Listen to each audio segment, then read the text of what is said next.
Dwayne, these days a lot of attention being paid to Washington, D.C., especially surrounding the Ag Committees and the 2012 Farm Bill. From Ohio corn and wheat growers, from your position, what are some of the things that you folks are wanting Congress to be taking a look at? But Dave, we look at what Congress is doing. You have budget issues. We have the debate on the debt ceiling right now, and there's been a lot of talk, in some cases rhetoric, on what's going to be cut.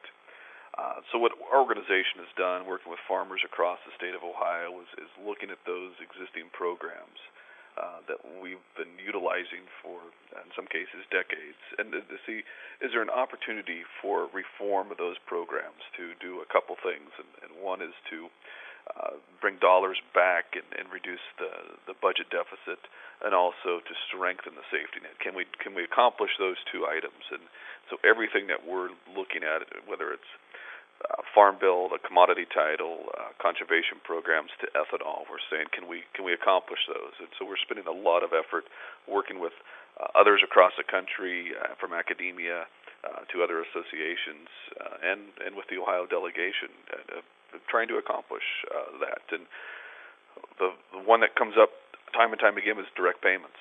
And even our national organization and at the Commodity Classic said we need to transition away from those and look to more risk management tools, crop insurance, stronger acre program to provide that safety net when farmers need it.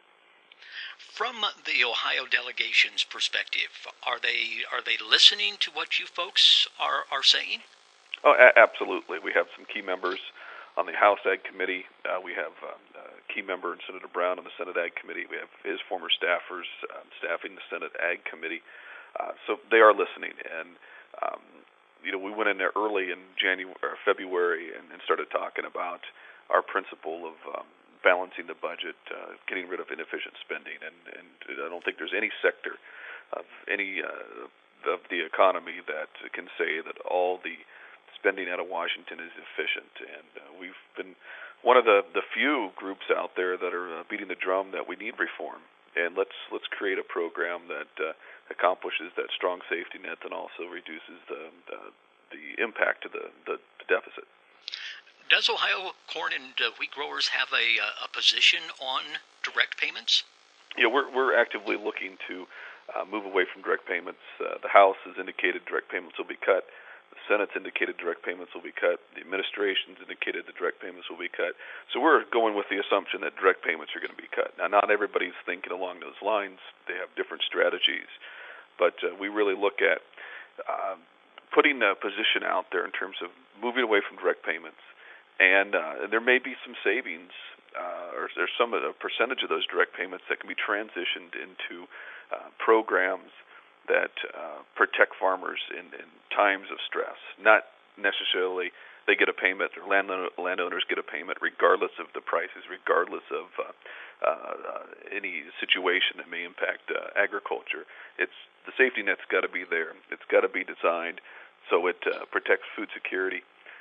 And really in those times of stress, Dave, that's the key thing. It's not shouldn't be a program that just money flows each and every year, regardless if you need it or not.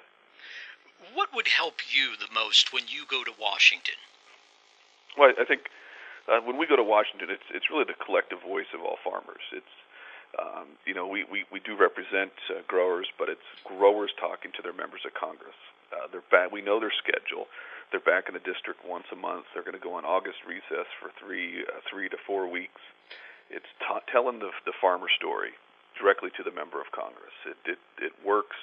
And talk about what's important. Talk about the values and the principles of what you stand for.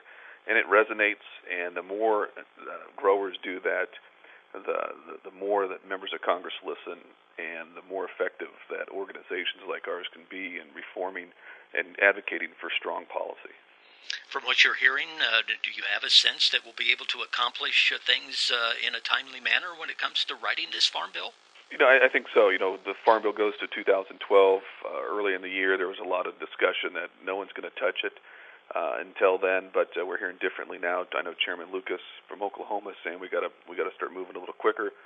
Senator Stabenow from Michigan's thinking the same thing.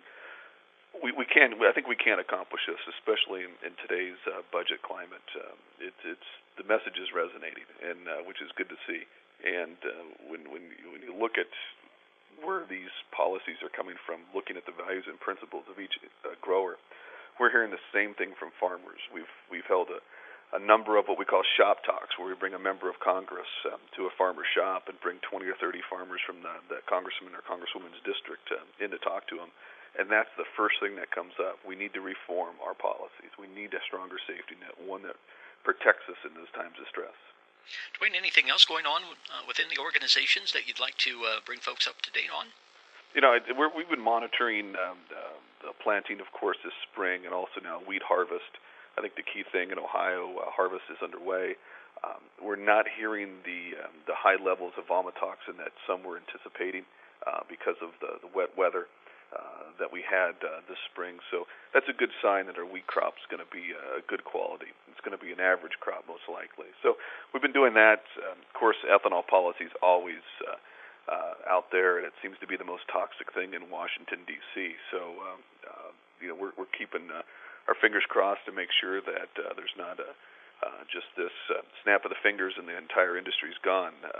So we're working hard to maintain what we have and really creating that safety net for that industry as well.